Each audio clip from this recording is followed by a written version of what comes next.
Hello students, आज हम पढ़ेंगे एनसीईआरटी कक्षा 6 और पृथ्वी हमारा आवास का चैप्टर 5।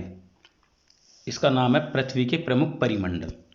इसका मतलब पृथ्वी के चारों ओर जितने भी मंडल हैं उनके बारे में आज अध्ययन करने जा रहे हैं।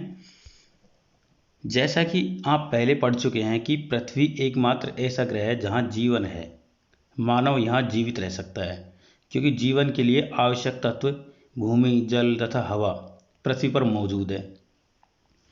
पृथ्वी की सतह ऐसी है जिसमें पर्यावरण के 3 महत्वपूर्ण घटक आपस में मिलते हैं तथा एक दूसरे को प्रभावित करते हैं। पृथ्वी का ठोस भाग जिस पर हम रहते हैं उसे भूमंडल कहा जाता है। गैस की परतें जो पृथ्वी को चारों ओर से घेरती हैं उसे वायुमंडल कहा जाता है, जहाँ ऑक्सीजन, नाइट्रोजन, कार्बन डाइऑक्साइड तथा दूसरी गैसें पाई जाती हैं। पृथ्वी के बहुत बड़े भाग पर जल पाया जाता है, जिसे जलमंडल कहा जाता है। जलमंडल में जल की सभी अवस्थाएं जैसे बर्फ, जल तथा जलवाष्प सम्मिलित है। जलमंडल एक सीमित क्षेत्र है जहां जल एवं हवा एक साथ मिलते हैं, जहां इस प्रकार के जीवन पाए जाते हैं। भूमंडल, उससे पहले हम शब्दों की उत्पत्ति के बारे में जान लेते हैं। ग्रीक भाषा में लिथास का अर्थ है पत्थर, एटमास का अर्थ है वाष्प और ह्यूडर का अर्थ है जल, बायोस का अर्थ है जीवन। क्या आप इनसे और अधिक शब्द बना सकते हैं? तो अब देखिए, यहाँ पर हम भूमंडल पढ़ते हैं। पृथ्वी के ठोस भाग को भूमंडल कहा जाता है। यह भूपर्पटी की चट्टानों तथा मिट्टी की पतली परतों का बना होता है, जिसमें जीवों के लिए पोषक तत्व पाए जाते हैं। पृथ्वी की सतह को 2 भागों में बांटा जा सकता है। बड़े स्थलीय भूभागों को महाद्वीपों के नाम से जाना जाता है तथा बड़े जलाशयों को महासागर या बेसिन के नाम से जाना जाता है। विश्व के सभी महासागर आपस में एक दूसरे से जुड़े हुए हैं। चित्र 5.1 जो अभी हम देखेंगे में विश्व के मानचित्र को देखिए। क्या सभी स्थलीय भूभाग एक दूसरे से आपस में जुड़े हुए हैं? समुद्री जल का तल सभी जगह समान होता है। स्थल की ऊंचाई को समुद्र तल से मापा जाता है, जिसे 0 माना जाता है। यहाँ पर जो चित्र आपको 5.1 दिख रहा है ये है, ठीक है। देखो, जो पीले कलर का भाग है ये एशिया है और हरे कलर का अफ्रीका है। हल्का सा रेड कलर में है ये ऑस्ट्रेलिया है और यहाँ पर जो डार्क कलर का है वो यूरोप है। उसके अलावा यहाँ पर ऊपर की ओर उत्तरी अमेरिका और नीचे की ओर दक्षिण अमेरिका है। तो इस तरह से आपको 5 महाद्वीप दिख गए होंगे। 5 नहीं, 1 2 3 4 5 6। एक और होता है जिसको हम एंटार्क्टिका बोलते हैं, जो ऊपर है, ठीक है, या नीचे है। जो सफ़ेद सफ़ेद दिखाई दे रहा है नीचे की ओर, थोड़ा सा भाग ऊपर की ओर है इसका। विश्व का सबसे ऊंचा शिखर माउंट एवरेस्ट समुद्र तल से 8,848 मीटर ऊंचा है। ध्यान रखेंगे, ये प्रश्न आपसे पूछा जा सकता है। माउंट एवरेस्ट की ऊंचाई पूछी जा सकती है और ये हमेशा से पूछी जाती रही है। विश्व का सबसे गहरा भाग प्रशांत महासागर का मेरियाना गर्त है, जिसकी गहराई 11,022 मीटर है। क्या आपने कभी कल्पना की है कि समुद्री गहराई पृथ्वी के सबसे ऊंचे भाग से इतनी अधिक भी हो सकती है? महाद्वीप, तो इससे पहले क्या आप जानते हैं न्यूजीलैंड के एडमंड हिलेरी तथा भारत के तेंजिंग नोर्गे शेरपा 29 मई 1953 को पृथ्वी के सबसे ऊंचे शिखर माउंट एवरेस्ट पर चढ़ने वाले पहले व्यक्ति थे। जापान की जुंको ताबेई विश्व की पहली महिला थी जिसने 16 मई 1975 को एवरेस्ट पर कदम रखा। बछेंद्री पाल भारत की पहली महिला जिसने 23 मई 1984 को एवरेस्ट पर अपना कदम रखा था। अब बात करते हैं महाद्वीपों के बारे में। पृथ्वी पर 7 प्रमुख महाद्वीप हैं। ये विस्तृत जलराशि के द्वारा एक दूसरे से अलग है। ये महाद्वीप हैं एशिया सबसे बड़ा, यूरोप, अफ्रीका, उत्तर अमेरिका, दक्षिण अमेरिका, ऑस्ट्रेलिया तथा एंटार्क्टिका। चित्र 5.1 में हम इसको देख चुके हैं। विश्व के मानचित्र को देखिए और ध्यान दीजिए कि स्थल का बहुत बड़ा भाग उत्तरी गोलार्ध में पाया जाता है। एशिया विश्व का सबसे बड़ा महाद्वीप है। यह पृथ्वी के कुल क्षेत्रफल के 1/3 भाग में फैला हुआ है। यह महाद्वीप सभी गोलार्ध में स्थित है। उत्तरी पूर्वी गोलार्ध में स्थित है। कर्क रेखा उस महाद्वीप से होकर गुजरती है। एशिया के पश्चिम में यूराल पर्वत है जो इसे यूरोप से अलग करता है। यूरोप एवं एशिया के संयुक्त भूभाग को यूरेशिया मतलब यूरोप प्लस एशिया कहा जाता है। यूरोप एशिया से बहुत छोटा है। यह महाद्वीप एशिया के पश्चिम में स्थित है। आर्कटिक वृत्त इससे होकर गुजरता है। यह 3 तरफ से जल से घिरा है। विश्व के मानचित्र को देखिए एवं इसकी स्थिति का पता लगाइए। अफ्रीका। अफ्रीका एशिया के बाद विश्व का दूसरा सबसे बड़ा महाद्वीप है। विषुवत वृत्त या 0 डिग्री अक्षांश इस महाद्वीप के लगभग मध्य भाग से होकर गुजरती है। अफ्रीका का बहुत बड़ा भाग उत्तरी गोलार्ध में स्थित है। चित्र 5.1 को देखिए, मतलब देख चुके हैं। आप पाएंगे कि यही एक ऐसा महाद्वीप है जिससे होकर कर्क, विषुवत तथा मकर तीनों रेखाएं गुजरती हैं। सहारा का रेगिस्तान विश्व का सबसे बड़ा गर्म रेगिस्तान है जो कि अफ्रीका में स्थित है। ये प्रश्न भी आप याद कर लें, आएगा जरूर। यह महाद्वीप चारों तरफ से समुद्रों एवं महासागरों से घिरा है। विश्व के मानचित्र को देखिए। आप देखेंगे कि विश्व की सबसे लंबी नदी नील अफ्रीका से होकर गुजरती है।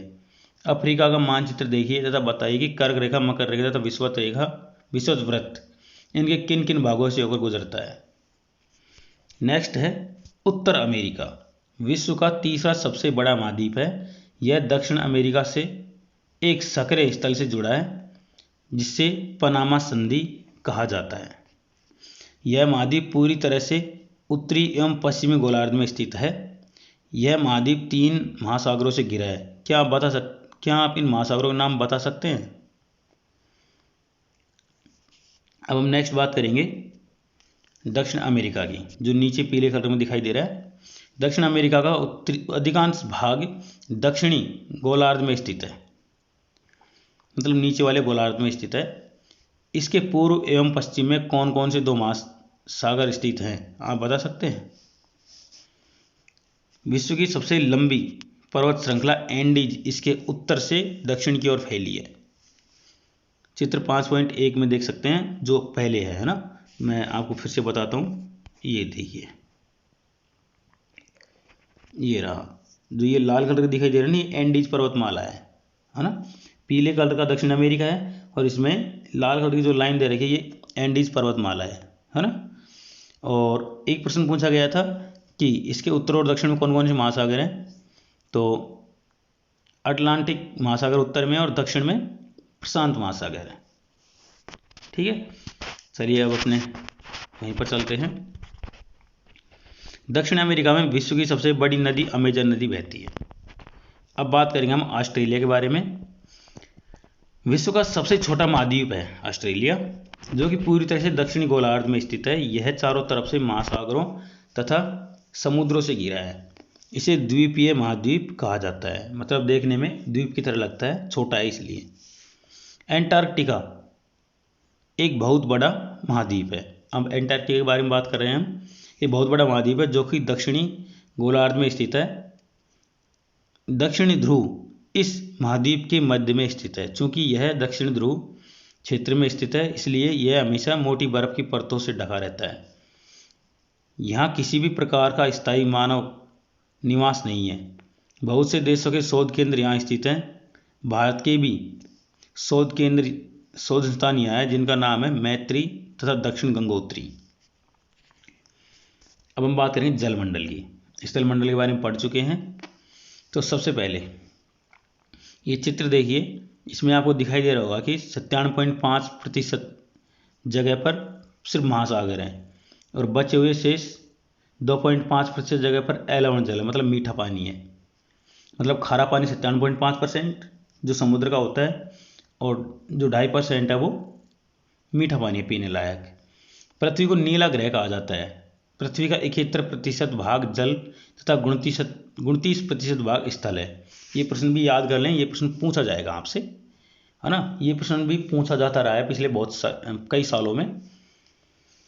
जलमंडल में जल के सभी रूप उपस्थित हैं। इसमें महासागर एवं नदियाँ, झीलें, हिमनदियाँ, भूमिगत जल, तथा वायुमंडल की जलवाष्प सभी शामिल है। पृथ्वी पर पाए जाने वाले जल का 97% से अधिक भाग महासागरों में पाया जाता है एवं वह इतना अधिक खारा है कि इसे हम पी नहीं सकते, मानव के उपयोग में नहीं आ सकता। शेष जल का बहुत बड़ा भाग बर्फ की परतों एवं हिम नदियों तथा भूमिगत जल के रूप में पाया जाता है। जल का बहुत कम भाग अलवण जल के रूप में पाया जाता है जो कि मनुष्य के इस्तेमाल में आता है। मतलब जो अलवण जल मतलब मीठा जल मनुष्य के इस्तेमाल के योग्य होता है। नीले ग्रह में रहने के बावजूद हम पानी की कमी महसूस करते हैं। मतलब पानी ही पानी है फिर भी हमें पानी की कमी महसूस होती है। इसका कारण क्या है? ये प्रश्न भी आपसे पूछा जा सकता है कि चारों तरफ पानी होने के बावजूद भी आपको पानी की कमी महसूस होती है, क्यों? तो इसका रीज़न ये है क्योंकि पृथ्वी पर पाए जाने वाले जल का 97.5% जल खारा जल है जो कि मानव के उपयोग के लिए उपयुक्त नहीं है। बाकी बचा हुआ 2.5% जल ही मानव के उपयोग के लिए उपलब्ध है और यह मानव की आबादी के लिए कम होता है। नेक्स्ट बात करेंगे महासागर की। महासागर जलमंडल के मुख्य भाग हैं। ये आपस में एक दूसरे से जुड़े हुए हैं। महासागर जल हमेशा गतिशील रहता है। तरंगे, ज्वार भाटा तथा महासागरीय धाराएं। महासागरीय जल की 3 मुख्य गतियां हैं, बड़े से छोटे आकार के आधार पर तथा पर क्रमशः 5 महासागर प्रमुख हैं। इन महासागरों नाम जरूर याद कर लें। सबसे बड़ा होता है प्रशांत महासागर, दूसरे नंबर पे अटलांटिक महासागर, तीसरे नंबर पे हिंद महासागर, चौथे नंबर पर दक्षिणी महासागर तथा 5वें नंबर पर आर्कटिक महासागर जो कि जमा हुआ है। तो इसका क्रम भी याद रखें, प्रशांत महासागर, अटलांटिक महासागर, हिंद महासागर, दक्षिण महासागर और आर्कटिक महासागर। ठीक है, याद रख लेना इनको। प्रशांत महासागर सबसे बड़ा महासागर है। यह पृथ्वी के 1/3 भाग पर फैला है। पृथ्वी का सबसे गहरा भाग मेरियाना गर्त प्रशांत महासागर में स्थित है। प्रशांत महासागर लगभग वृत्ताकार है। एशिया, ऑस्ट्रेलिया, उत्तर एवं दक्षिण अमेरिका इसके चारों ओर स्थित है। चित्र 5.1 में हम देख चुके हैं। तथा प्रशांत महासागर के चारों ओर इन महाद्वीपों की स्थिति का पता लगाइए। अटलांटिक महासागर विश्व का दूसरा सबसे बड़ा महासागर है। यह अंग्रेजी भाषा के एस अक्षर के आकार का है। इसके पश्चिमी किनारे पर उत्तर एवं दक्षिण अमेरिका है तथा पूर्वी किनारे पर यूरोप एवं अफ्रीका। अटलांटिक महासागरीय तटरेखा बहुत अधिक दंतुरित है। दंतुरित का मतलब है उबड़ खाबड़, जैसे यहाँ पर आपको दिखाई दे रही है ना, ये इसको दंतुरित बोलते हैं। तो दंतुरित होने की वजह से क्या होता है कि इसकी जो किनारे होते हैं उनकी लंबाई बढ़ जाती है। यह अनियमित एवं दंतुरित तटरेखा प्राकृतिक पोताश्रयों एवं पत्तनों के लिए आदर्श स्थिति है। व्यापारिक दृष्टि से यह सबसे व्यस्त महासागर है। ये भी प्रश्न याद रखें कि व्यापारिक दृष्टि से सबसे व्यस्त महासागर कौन सा है, तो इसका आंसर आप देंगे यहाँ पर अटलांटिक महासागर। अब बात करेंगे हिंद महासागर की। हिंद महासागर ही एक ऐसा महासागर है जिसका नाम किसी देश के नाम पर यानी भारत के नाम पर रखा गया है। ये हमारे लिए बहुत अच्छी बात है कि हमारा देश भारत के नाम मतलब हिंदुस्तान के नाम पर एक महासागर का नाम है। यह महासागर लगभग त्रिभुजाकार है। इसके उत्तर में एशिया, पश्चिम में अफ्रीका तथा पूर्व में ऑस्ट्रेलिया स्थित है।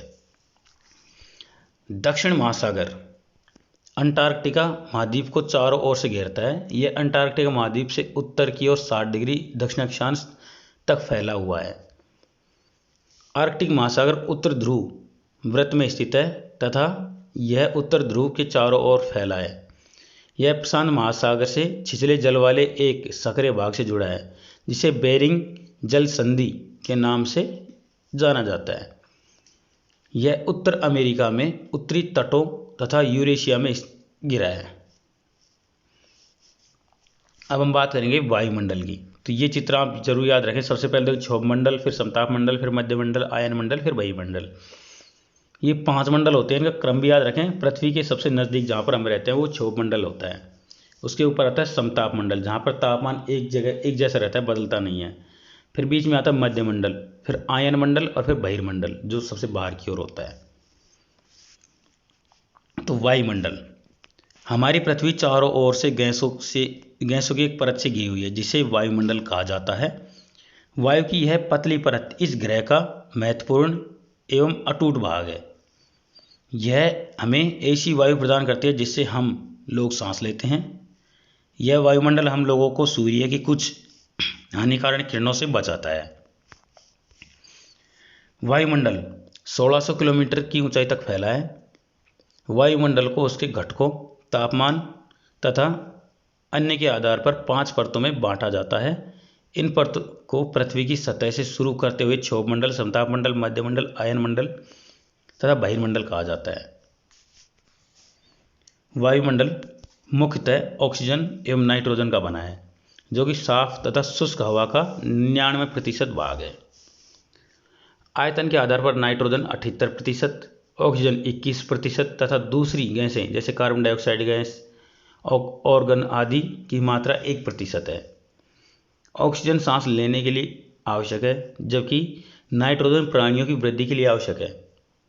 कार्बन डाइऑक्साइड यद्यपि बहुत कम मात्रा में है, लेकिन यह पृथ्वी के द्वारा छोड़ी गई ऊष्मा को अवशोषित करती है, जिससे पृथ्वी गर्म रहती है। यह पौधों की वृद्धि के लिए आवश्यक है। ऊंचाई के साथ वायुमंडल के घनत्व में भिन्नता आती है। यह घनत्व समुद्री परत पर सबसे अधिक होती है तथा जैसे जैसे हम ऊपर की ओर जाते हैं यह तेजी के साथ घटता जाता है। आप जानते हैं कि पहाड़ों पर पर्वतारोहियों को हवा की घनत्व में कमी होने के कारण सांस लेने में कठिनाई होती है। ऊंचाई पर सांस लेने के लिए उन्हें अपने साथ ऑक्सीजन सिलेंडर लेकर जाना पड़ता है। जैसे जैसे हम ऊपर की ओर जाते हैं तापमान भी घटता जाता है। वायुमंडल पृथ्वी पर दबाव डालता है। यह एक स्थान से दूसरे स्थान पर अलग अलग होता है। कुछ क्षेत्रों में हमें अधिक दाब महसूस होता है, जबकि कुछ क्षेत्रों में कम। उच्च वायुदाब से निम्न वायुदाब की ओर वायु बहती है, मतलब हवा चलती है। गतिशील वायु को पवन कहा जाता है। ये जरूर याद रखें, पवन किसे कहा जाता है, तो उसका उत्तर ये होगा, गतिशील वायु को पवन कहा जाता है। नेक्स्ट बात करेंगे हम जीवमंडल की। स्थल मंडल, जल मंडल तथा हवा के बीच का एक सीमित भाग है। यह वह भाग है जहाँ जीवन मौजूद है। यहाँ जीवों की बहुत सी प्रजातियाँ हैं, जो कि सूक्ष्म जीवों तथा बैक्टीरिया से लेकर बड़े स्तनधारियों के आकार में पाई जाती है। मनुष्य सहित सभी प्राणी जीवित रहने के लिए एक दूसरे से तथा जीवमंडल से जुड़े हुए हैं। जीवमंडल के प्राणियों को मुख्यतः 2 भागों, जंतु जगत तथा पादप जगत में विभक्त किया जा सकता है। पृथ्वी के ये तीनों परिमंडल आपस में पारस्परिक क्रिया करते हैं तथा एक दूसरे की किसी न किसी रूप से प्रभावित करते हैं। उदाहरण के लिए लकड़ी तथा खेती के लिए वनों को काटा जाए तो इससे ढलुआ भाग पर मिट्टी का कटाव तेजी से होने लगता है। इस प्रकार प्राकृतिक आपदाएं जैसे भूकंप से पृथ्वी की सतह में परिवर्तन हो जाता है। हाल ही में सुनामी के कारण अंडमान एवं निकोबार द्वीपों का कुछ भाग पानी में डूब गया। झीलों तथा नदियों में दूषित पदार्थों के प्रवाहित होने से उनका जल मानव के इस्तेमाल के लायक नहीं रह जाता। यह जल दूसरे जीवों को भी नुकसान पहुंचाता है। उद्योगों, ताप या विद्युत संयंत्रों तथा गाड़ियों का उत्सर्जित पदार्थ वायु को प्रदूषित करता है। कार्बन डाइऑक्साइड वायु का एक महत्वपूर्ण घटक है, लेकिन कार्बन डाइऑक्साइड की मात्रा में वृद्धि के कारण पृथ्वी के तापमान में वृद्धि हो रही है। इसे भूमंडलीय तापन कहा जाता है। इंग्लिश में इसको ग्लोबल वार्मिंग कहते हैं। इसलिए भूमंडल, वायुमंडल तथा जलमंडल के बीच प्राकृतिक संतुलन को बनाए रखने के लिए पृथ्वी के संसाधनों के सीमित उपयोग की आवश्यकता है। तो ये हमारा चैप्टर खत्म होता है। अब इसके जो प्रश्न है वो देख लेते हैं। तो सबसे पहला प्रश्न, पृथ्वी के 4 प्रमुख परिमंडल कौन से हैं? मैंने आपको बताया था, आप फिर से एक बार देख लें इस चीज़ को, है ना। पृथ्वी की 4 परिमंडल, देखो परिमंडल की बात कर रहे हैं तो परिमंडल में आपको यहाँ पर शुरू में दिखाई देगा, ये रहो देखो, भूमंडल, वायुमंडल, जलमंडल, ठीक है ये, और चौथा कहाँ पे है? जीवमंडल। भूमंडल, वायुमंडल, जलमंडल और जीवमंडल, ये 4 पृथ्वी के परिमंडल हैं जो पृथ्वी पर पाए जाते हैं। ठीक है। नेक्स्ट प्रश्न देखिए, पृथ्वी के प्रमुख महाद्वीपों के नाम बताइए। तो पृथ्वी के प्रमुख महाद्वीपों के बारे में मैंने आपको बताया था। इसका प्रश्न का उत्तर आपको यहाँ पर मिलेगा। महाद्वीपों में जब हम चलेंगे तो, या फिर आप या तो आप नक्शे में देख सकते हैं। देखिए यहाँ पर मिलेगा आपको, पृथ्वी पर 7 प्रमुख महाद्वीप हैं। ये विस्तृत जलराशि के द्वारा एक दूसरे से अलग है, ये महाद्वीप हैं। यहाँ से आप लगाएं इसको। एक सेकंड, मैं आपको थोड़ा सा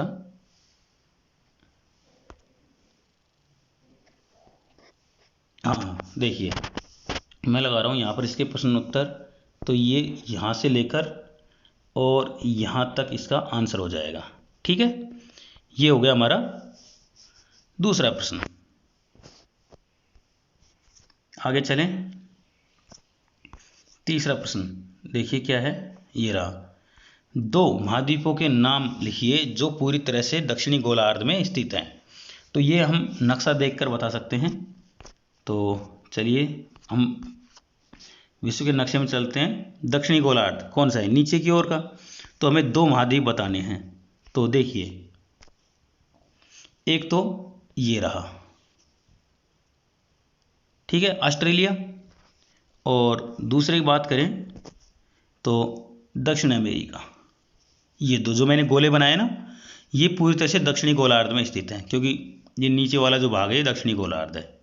ठीक है, तो इसका उत्तर क्या होगा, दक्षिण अमेरिका तथा ऑस्ट्रेलिया। अगले प्रश्न की तरफ चलते हैं।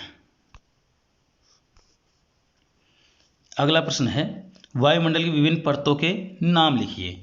तो इसका आंसर भी मैं आपको बताता हूँ। देखिए, वायुमंडल की विभिन्न परतें, अभी मैंने आपको एक चित्र दिखाया था, ये वायुमंडल की विभिन्न परतें हैं। ठीक है, देखिए, सबसे पहले क्षोभ मंडल, दूसरा समताप मंडल, तीसरा मध्य मंडल, चौथा आयन मंडल और पांचवा बहिर्मंडल। तो ये क्या है, वायुमंडल की विभिन्न परतें हैं। याद रखेंगे अच्छी तरह से, लिख लें इनको। सबसे पहले नंबर पर लिखेंगे क्षोभ मंडल, कोमा लगाओ समताप मंडल, फिर कोमा लगाओ मध्य मंडल, फिर कोमा लगाओ आयन मंडल, फिर बहिर्मंडल। ठीक है, तो ये 5 वायुमंडल की परतें हैं।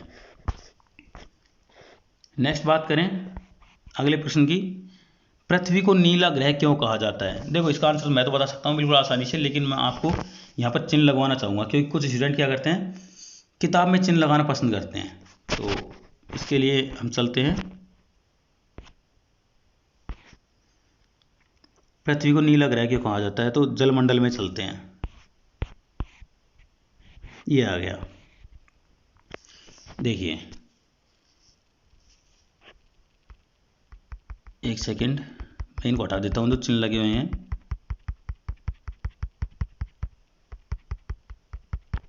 हाँ देखिए, यहीं से लगाना शुरू करेंगे। पृथ्वी को नीला ग्रह कहा जाता है। पृथ्वी का 71% भाग जल तथा 29% भाग स्थल का है। ठीक है, तो सिर्फ ये इसका आंसर हो जाएगा डेड लाइन में। ठीक है, ये हो गया हमारा प्रश्न। अगले प्रश्न की तरफ चलते हैं। अगला जो प्रश्न है 6 नंबर का, उत्तरी गोलार्ध को स्थलीय गोलार्ध क्यों कहा जाता है। देखो, इसका आंसर मुझे पता है। इसका आंसर ये है कि सबसे ज़्यादा महाद्वीप उत्तरी गोलार्ध में स्थित है, इसलिए उत्तरी गोलार्ध को स्थलीय गोलार्ध कहा जाता है। अब मैं इसका आंसर आपको यहाँ पर बताऊँगा मैं किताब में। ठीक है, तो अब हम चलेंगे इसके लिए स्थल मंडल में। ठीक है, तो ये आपको मिलेगा,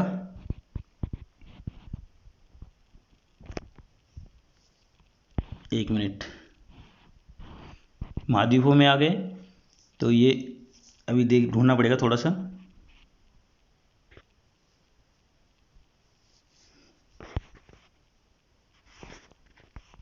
वैसे मैं इसका प्रश्न का उत्तर तो आपको बता ही चुका हूं। देखो, जब हम कई प्रश्नों को पढ़ते, कई लाइनों को पढ़ते, जैसे हम पढ़ते हैं एशिया के बारे में, या फिर आप देखिए यहाँ पर इसमें देखिए, ये जो दिख रहा है ना आपको, इसमें आप इसको थोड़ा मोबाइल को इस तरह से करके देखें, खड़ा करके देखें, तो पृथ्वी के बीचों बीच से एक लाइन खींची हुई है ना। इस लाइन के ऊपरी वाले भाग को उत्तरी गोलार्ध बोलते हैं और नीचे वाले भाग को दक्षिणी गोलार्ध बोलते हैं, है ना। मतलब मैं इस लाइन की बात कर रहा हूँ। इससे ऊपर जितने भी महाद्वीप हैं ये कौन से गोलार्ध में आएंगे? उत्तरी गोलार्ध में। नीचे वाले दक्षिणी गोलार्ध में। तो यहाँ पर आप देखेंगे कि एशिया, आधा अफ्रीका, यूरोप, उसके अलावा इधर को उत्तर अमेरिका, है ना। ये ज़्यादातर जो महाद्वीप हैं ये उत्तरी गोलार्ध में स्थित हैं, है ना। इसकी वजह से क्या होगा, इसको बोला जाता है उत्तरी गोलार्ध में स्थलीय भूभाग ज़्यादा पाया जाता है। ठीक है, चलिए नेक्स्ट प्रश्न की तरफ चलते हैं, 7वें की तरफ। हाँ, ये रहा। जीवित प्राणियों के लिए जीवमंडल क्यों महत्वपूर्ण है? तो देखिए, जीवमंडल जीवों के लिए ऐसी सुविधाएं प्रदान करता है जिसमें जीवन जीने के लिए सभी आवश्यक चीज़ें मिल जाती हैं। ठीक है, आप इस प्रश्न को उत्तर भी ये लिख सकते हैं कि सभी आवश्यक चीज़ें मिल जाती है, जैसे वायु, जल, मिट्टी, सभी प्रकार की गैसें, सब कुछ यहाँ पर मिल जाता है। इसलिए जीवमंडल के लिए जीवमंडल बहुत ज़्यादा महत्वपूर्ण है। इसके अलावा दूसरे मंडलों में जीव बहुत कम रह पाते हैं। जैसे जलमंडल में कुछ जीव रहते हैं लेकिन वो स्थल मंडल का सहारा लेकर ही रहते हैं, मतलब उसको जीवमंडल के अंतर्गत ही आता है। जीव चाहे वो हवा में रहते हो या पानी में रहते हो या मिट्टी के अंदर रहते हो, जो जीव जहाँ पर रहते हैं उसको जीवमंडल ही बोला जाता है, क्योंकि जलमंडल बहुत विस्तृत है, जमीन में बहुत गहराई तक है, समुद्र में। उस तरह से स्थल मंडल जमीन के अंदर बहुत गहराई तक है, इसलिए जहाँ पर जीव रहते हैं उसी को जीवमंडल कहा जाता है। चलिए अब अगले प्रश्न हैं, यहाँ पर हम कुछ प्रश्नों के उत्तर देंगे। दूसरा प्रश्न है, सही उत्तर चिन्हित कीजिए। कौन सी पर्वत श्रृंखला एशिया एवं यूरोप को अलग करती है? तो इसका सही आंसर है यूराल। गया आंसर सही होगा इसका। नेक्स्ट है, उत्तर अमेरिका दक्षिण अमेरिका से कैसे जुड़ा हुआ है? तो एक जल संधि के द्वारा जुड़ा हुआ है ना। दूसरा आंसर सही है। वायुमंडल में किस गैस का प्रतिशत सर्वाधिक है? तो इसका आंसर होगा नाइट्रोजन। पृथ्वी का कौन सा भाग ठोस चट्टानों का बना हुआ है? तो इसका आंसर है थलमंडल या फिर स्थलमंडल। सबसे बड़ा महाद्वीप कौन सा है? तो इसका आंसर है एशिया। ठीक है, तो ये हो गया हमारा। नेक्स्ट बात करेंगे हम खालिस्तान भरने की। तो देखिए, खालिस्तानों को भरते हैं। तीसरा खालिस्तान भरें। पहला है इसमें पृथ्वी का सबसे गहरा भाग प्रशांत महासागर में स्थित है, इसका नाम क्या है? मरियाना गर्त। मरियाना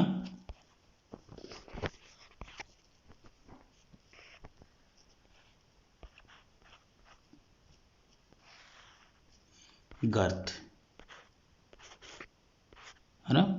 ये लगभग 11 किलोमीटर गहरी होती है। दूसरा देखिए, महासागर का नाम एक देश के नाम पर पड़ा है, कौन से महासागर का? तो इसका नाम है हिंद महासागर। आप यहाँ पर भरेंगे हिंद। और किसके नाम पर पड़ा है? भारत के नाम पर, मतलब हिंदुस्तान के नाम पर पड़ा है इसका, तो हिंद लिखेंगे इसमें दूसरे में। तीसरा देखिए, स्थल, जल एवं हवा का एक सीमित भाग है जो जीवन के लिए सहायक है, मतलब कौन सा मंडल है वो? जीव मंडल। तो यहाँ पर तीसरे में भरेंगे आप जीव मंडल।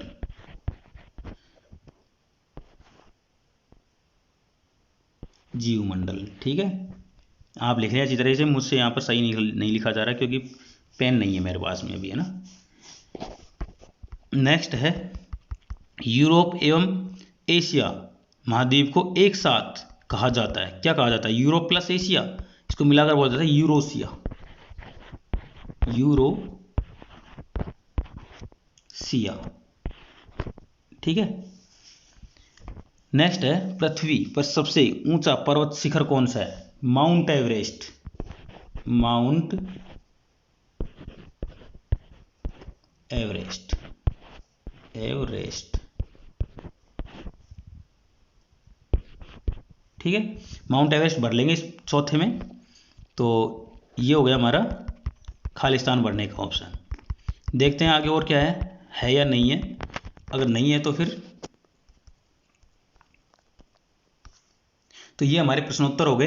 अब अगले अध्याय के साथ में मिलेंगे। आपको ये अध्याय कैसा लगा कमेंट करके ज़रूर बताएं। वीडियो को लाइक ज़रूर करें, अपने दोस्तों के साथ शेयर करें और चैनल को सब्सक्राइब ज़रूर कर लें। आप देखते तो हैं लेकिन सब्सक्राइब बहुत कम करते हैं, तो आपसे रिक्वेस्ट है कि आप सब्सक्राइब ज़रूर कर लें, क्योंकि इस चैनल पर आपके प्रत्येक विषय के सारे वीडियोज़ आने वाले हैं। ठीक है, चलिए मिलते हैं अगले वीडियो के साथ में। धन्यवाद।